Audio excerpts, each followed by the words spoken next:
In this video, we're going to talk about measures of dispersion for a data set. So we've talked about central tendency. In other words, what do we think of as being a typical value? How are the values clustered? What do we think of as maybe the center of our data set?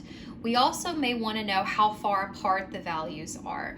So do values go very far apart from the mean, or are they truly clustered around that mean? Either is possible. In terms of describing what the mean means the true average. Well, average can be very much swayed by whether or not we have really low values or whether or not we have really high values as associated with the other more common values in our data set. So in a lot of situations, not only are we interested in what's common to our set, but we also may want to know, are the elements, do they have a lot in common, or do we potentially have elements that are far apart from one another and we have a wide spread of values? So we're going to look at two different measures of dispersion. The simplest one is going to be called the range. So the range is just the difference between the highest and the lowest items. This is very closely related to mid-range. So mid-range, if you remember, was one of our measures of central tendency. It described the halfway point between the lowest element in the set and the highest element in the set. Well, when we're talking about the range, we're talking about how far apart are we. So lowest element, highest element, how far apart are they? We can treat that as the difference between the highest value and the lowest value. The other one we're going to look at is called the standard deviation, which is significantly more complicated. What this is on average, how far away is each data item from the mean? So the mean is the average of all the data items. It's the typical value, it's the average value in our data set. The standard deviation is going to take every element in the data set and it's going to take all of their variations from the mean. In other words, maybe some elements are only one point away from the mean. Maybe some are 5 away. Maybe some are 100 units away from the mean. It's averaging out how far apart all the values are. So if all the values are clustered very, very closely towards the mean, if everything's centered around the mean very closely, then our standard deviation is going to be low. If the values are spread further apart, in other words, there's a lot of spread, there are a lot of values that are further away from the mean than in a set where everything's clustered really closely, then we're going to have a higher standard deviation. So standard deviation just tells us, are we going to have a lot of values clustered closely together, or do we have values that are spread out a little bit further? What we'll find is it's possible to have two data sets that have the same mean, that have the same average, but they have vastly different standard deviations. So they have the same center, if we want to think of the mean as being like the center of the data set, but that center was determined then by data points that were spread further apart and had a lot of differences. They didn't have as much commonality. So calculating the standard deviation, we're going to break it down into several steps. Well, if we're talking about the mean, we're talking about how far apart we are from the mean, we need to start by determining the mean. So start by taking your data set and determining its mean. So remember, that's going to say take all your data items, add them all up, add up all your data points, and divide by how many there were in your set. That's going to be the true average of your set. Okay, so that's going to be your first step, calculate the mean. Second step, you're going to take each item in your data set and you're going to calculate its individual deviation from the mean. In other words, each data item minus the mean. How far apart is it? So keep in mind, if the data item is smaller than the mean, then this is a smaller number minus a larger number, and this is going to come out negative. If the data item in question is larger than the mean, then it's a bigger number minus a smaller number, and this is going to come out positive.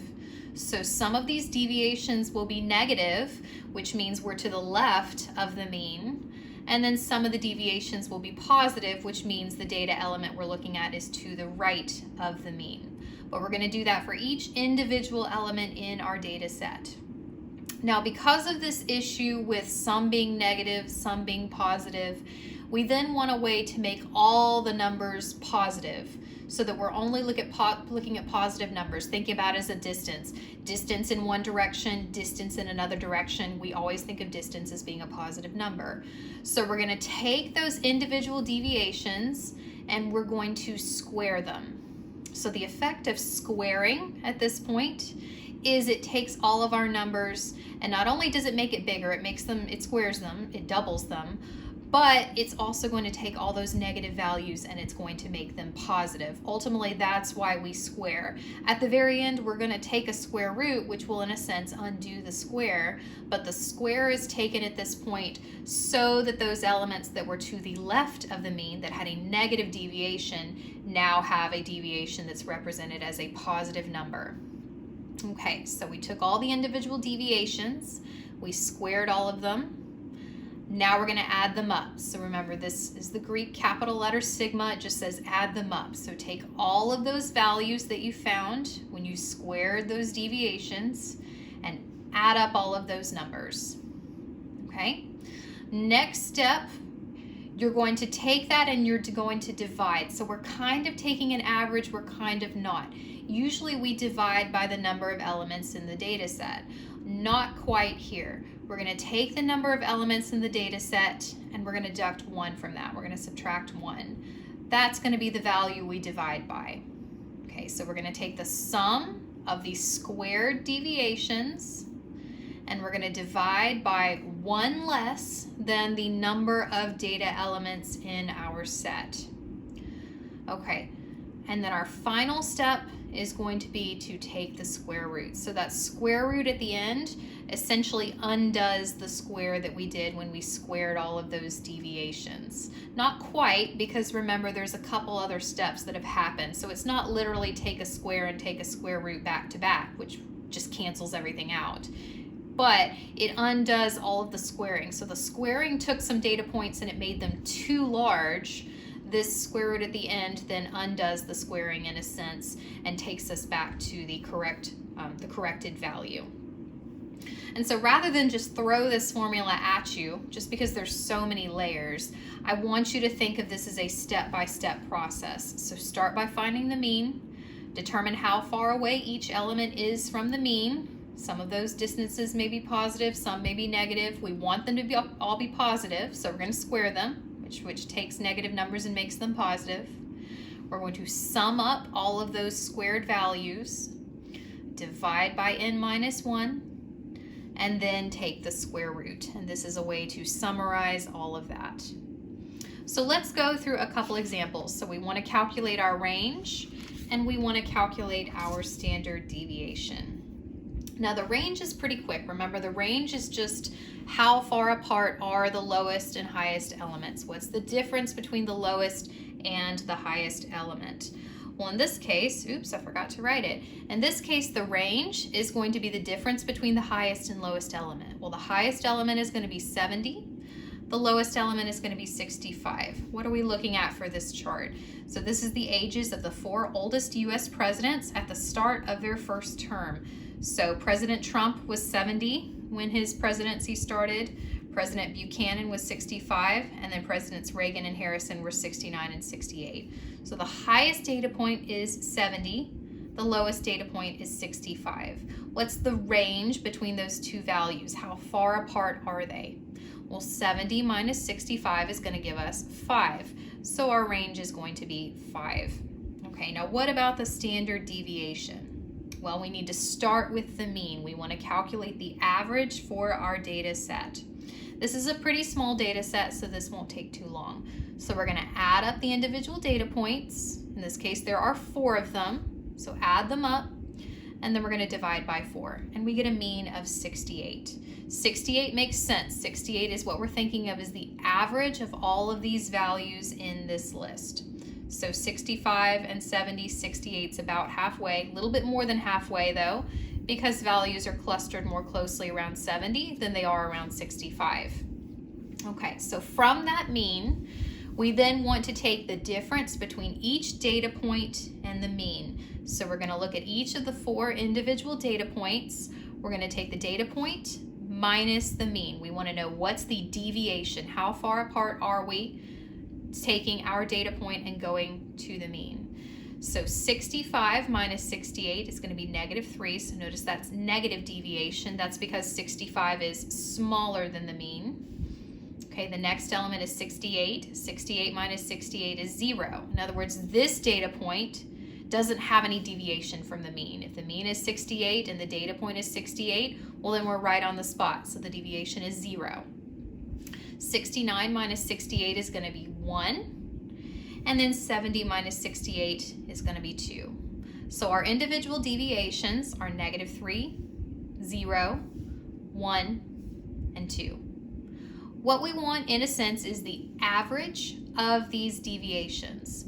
Well, the problem with trying to just directly take an average is we'd be adding up a negative number, which would detract from all of these. Notice if you added up all of these numbers, -3 plus 0 plus 1 plus 2, all of that would add up to 0, which in a sense would say we have 0 deviation from the mean. Well, what that would mean is that every single value has to exactly match the mean, which we know is not the case. That's why we square. We square so that this negative number won't counteract these positive numbers. So we're going to take each of the deviations and we're going to square it. So -3 squared is going to give us 9, 0 squared is going to give us 0, 1 squared is 1, and then 2 squared is 4.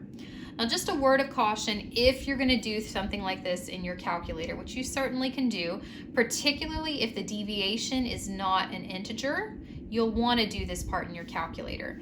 I want to look at the -3 squared though. I want to show you something that can happen if you're not careful. Okay, so say I want to take -3 and square it. So -3, and then here's your button for squaring. It's right next to the 7, so I'm going to square it. Now that's telling me that -3 squared is -9. But we know it should be a positive number. Anytime you square something, you should get a positive output.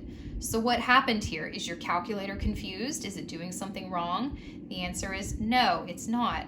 What's happening is it's interpreting things a little bit differently than you think it is. So think about what this says, and I want you to think about order of operations. Order of operations tells us that a particular sequence of steps is done in a particular order.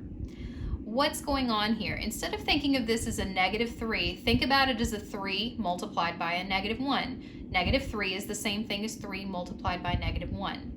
So if we're thinking of 3 as being a number that we're applying steps to, we actually have 2 operations that are applied to 3. 3 is multiplied by a -1, and then it's also squared. Well, if we were to just look at this and think of 2 steps as being part of order of operations, which step would be done first? Well, we know based on order of operations that exponents will come before multiplication. So we would actually take the 3 and square it first. Well, what would happen if we did that? Well, 3 squared would give us 9, and then that negative would just take that 9 and multiply it by a -1, which would give us -9. Why is that not what we're actually doing? Well, we're not taking 3 and squaring it and making it negative. What we want to do is make -3 squared. We want to take -3 and square it. So notice I've written it with parentheses. The parentheses here are important. Having those parentheses there tells your calculator, I'm not taking 3 and squaring it and then multiplying it by a -1. What I'm trying to do is take the number -3 and square that number. So if you're going to square a negative number, you have to put parentheses around it. So put parentheses, then type -3, close your parentheses, don't forget to close them. If you forget to close them, same thing is going to happen again. But close your parentheses and then square it, and then it's going to give you +9. Try to think about whether or not your answer makes sense even as you use a calculator. The calculator doesn't make mistakes, but the calculator is very literal, so it will interpret what you type in a very literal way. If that means it gives you the wrong answer, well, your calculator didn't do anything wrong, it just interpreted what you typed. So you have to think about those kinds of things. Squaring a positive number gives you a positive. Squaring a negative number also gives you a positive number. So be mindful of things like that when you're doing those kinds of operations. Okay, but back to our problem. That was a side note. We have all of our squared deviations. Now notice this is not how far each of these values are away from the mean, except in the case of 0. We're at -3, 0, 1, and 2 units away from the mean for our data set. These are not actually the values for how far we are away, but squaring allowed us to take that -3 and make it a positive number so that when we take our sum, these numbers aren't just going to cancel out. Now, once we have our squared deviations, we're going to add them up, and that's going to be the total amount of deviation for our data set away from our mean of 68. So we add those up, and that's going to be a value of 14. Now here's where you just have to remember what we're doing. We're averaging that out, but we're not averaging it with the value n. We're averaging it with the value n minus 1. Well, if n is 4, because there's 4 data points in the set, 4 minus 1 is going to give us 3. So I'm going to take the sum of these squared deviations and divide it by n minus 1, which is 3.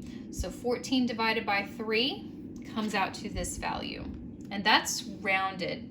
So 14 divided by 3 actually keeps going. That's a rounded version for purposes of writing it down.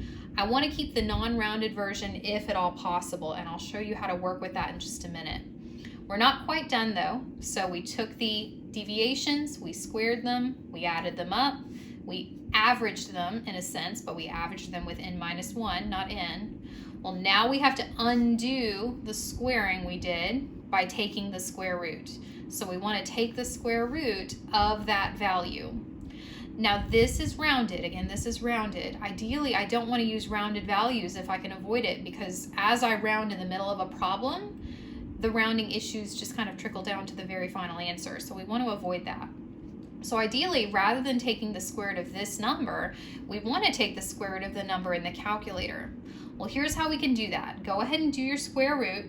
So your square root is right above x squared in green on this calculator. So second and x squared will give you a square root.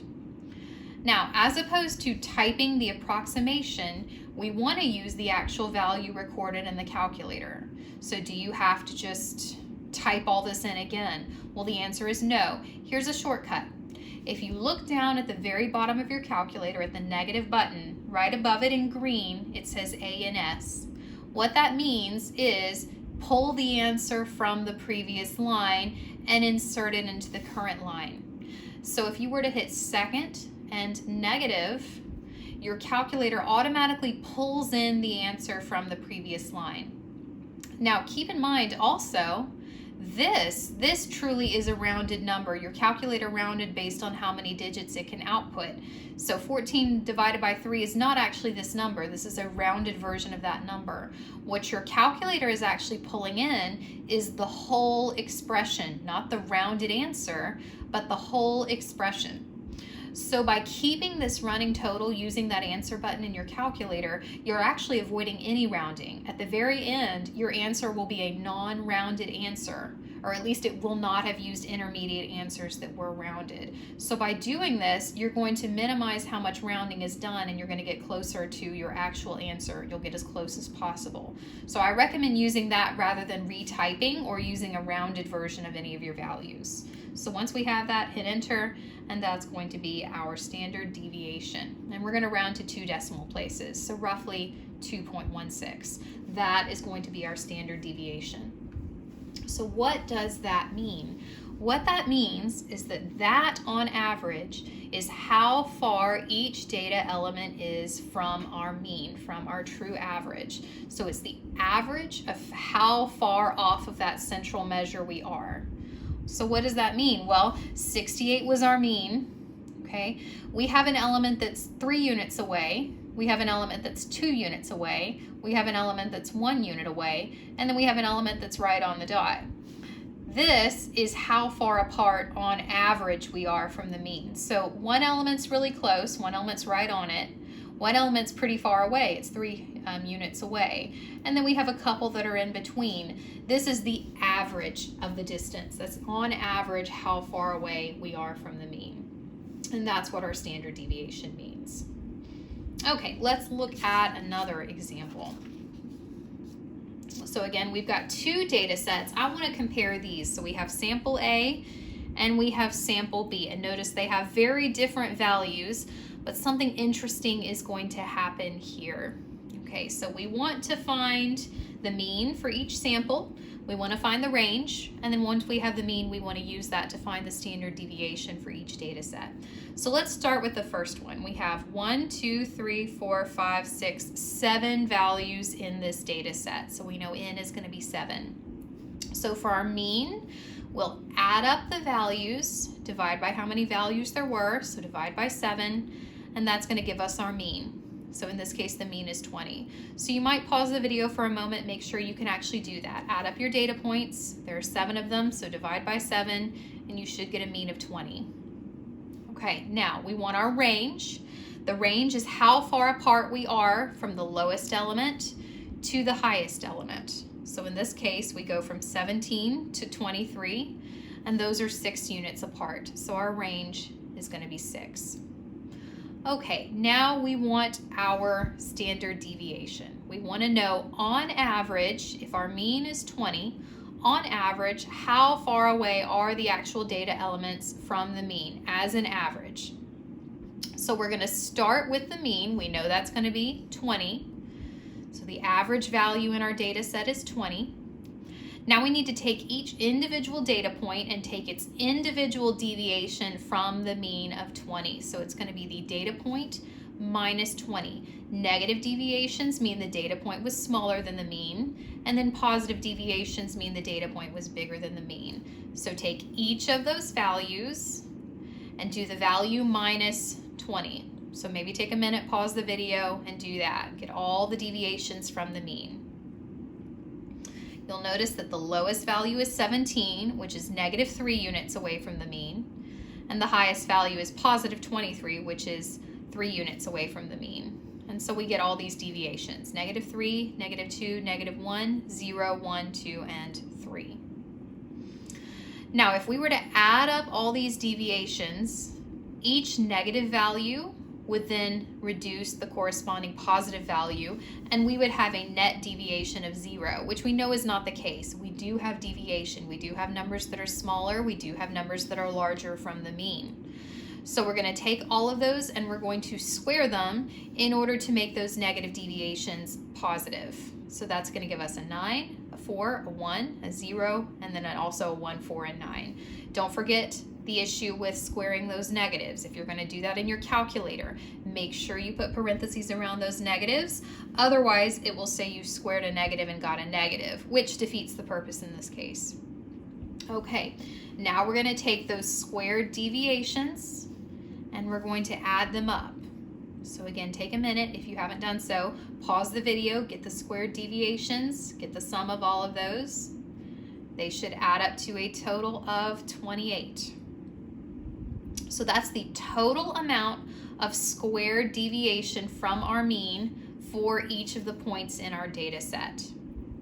Okay, next to last step, we're going to divide not by n, but by n minus 1. So there's 7 elements in our data set, so n is going to be 7, which means n minus 1 is going to be 6. And as it turns out, we actually get the same value as what we got for the previous data set. It's going to be 4.6667, or whatever this number is, 28 over 6, which reduces to 14 over 3.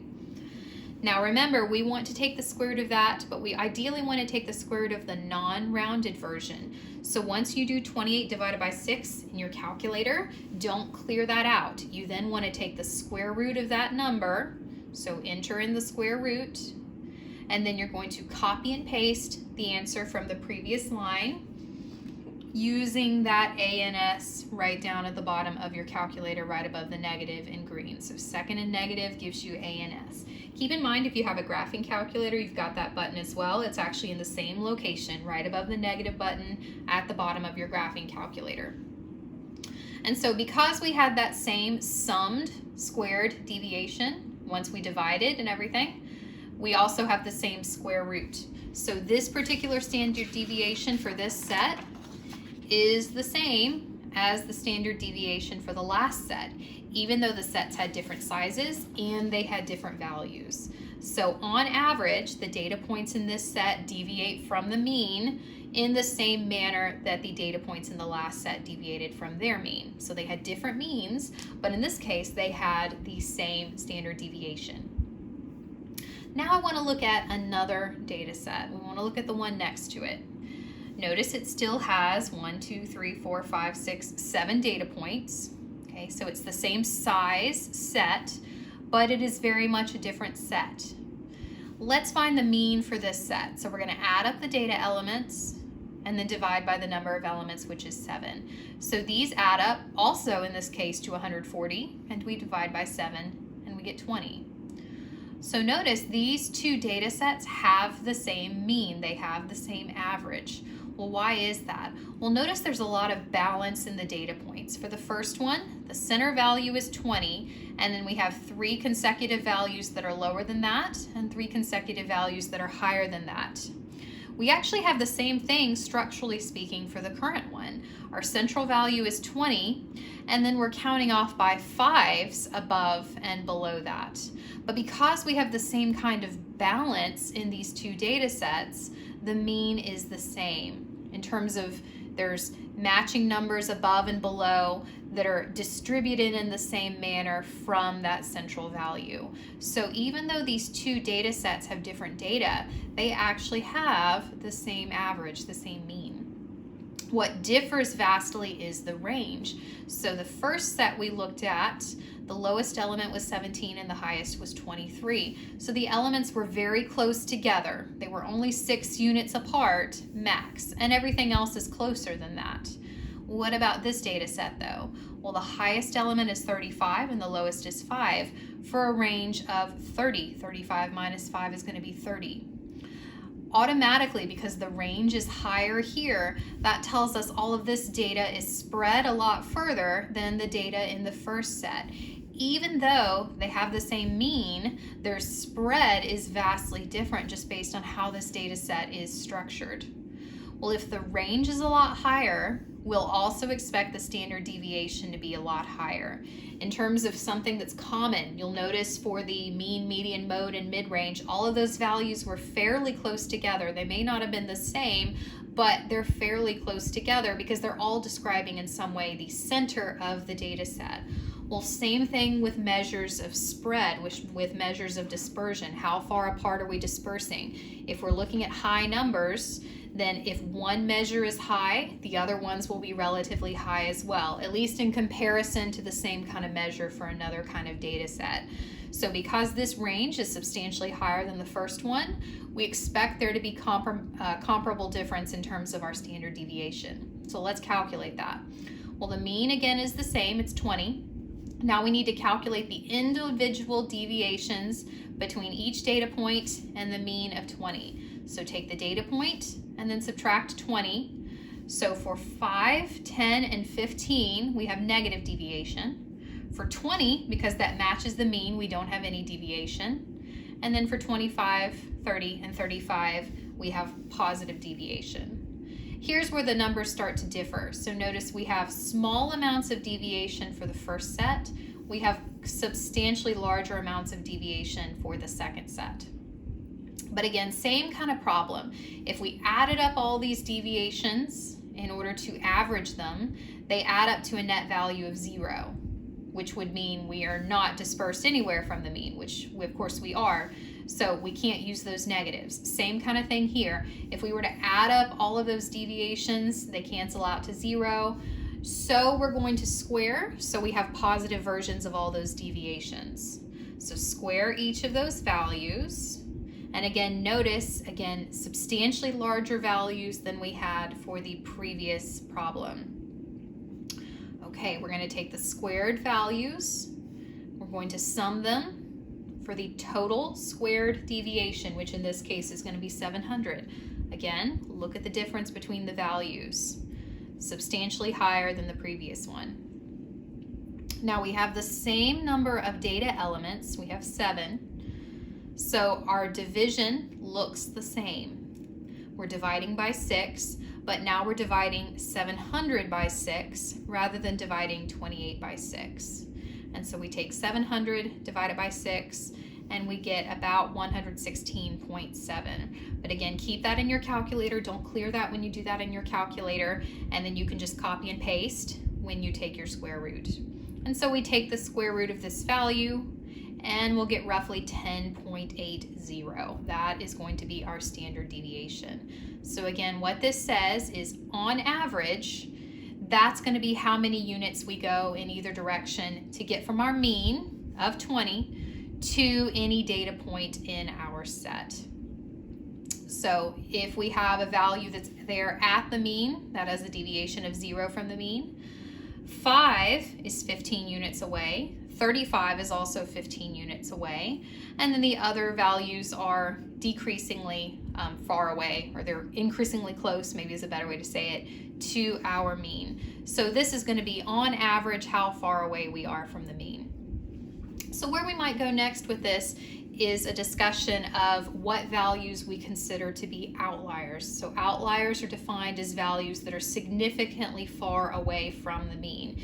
If this is the average amount of distance we have from a particular data point to a mean, then values that are further out than that, that are significantly further out than that, as defined in a particular way, are considered to be outliers in our data set and not really representative of common values in the data set. So we've talked about measures of central tendency. Now we've talked about measures of dispersion, different ways of describing what we see as common values in the set, and then describing how far apart the elements are in the set.